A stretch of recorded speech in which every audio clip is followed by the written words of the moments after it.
So for me, if I take a 1970 Cuda just real quickly here and let's compare it to a 1970 Dodge Challenger. Now up on the dash, you'll see the word Challenger written in script on the Challenger cars, regardless of what engine or transmission, whether it's a Hemi car or a six-cylinder, it'll say Challenger up there. Your Plymouth Barracuda, it'll also say Barracuda up there, even if it was a rare Hemi Cuda model, which by the way is a model on its own, or if it was a 446 barrel or a 340 or a slant six, it would still just say the word Barracuda. The changes begin to happen between the two cars when you start talking about the overall footprint of it. So the Plymouth Barracuda, for example, again, we're talking 70 to 74, is a 102-inch wheelbase. The Challenger, which sitting next to it look very similar, is actually a 104-inch wheelbase. Now where they get that wheelbase difference is in the rear stepwell. If you were sitting in the back seat of the car and your feet were on the ground, those two pans in there are called the stepwells.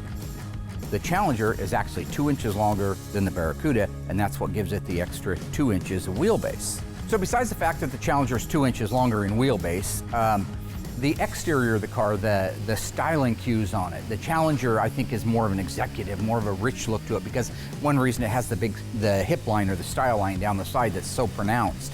It kind of breaks the top and the bottom of the car up, whereas on the Cuda it's more of a slab side. That's what we called it as kids. It's really flat looking, and that flat, sleek design to me makes it look like it's moving when it's just sitting still. Now both cars in 70 and 71 have the flat, recessed looking side marker lights, whether it's the chrome one on the Challenger or whether it's the elongated painted one on the Barracuda.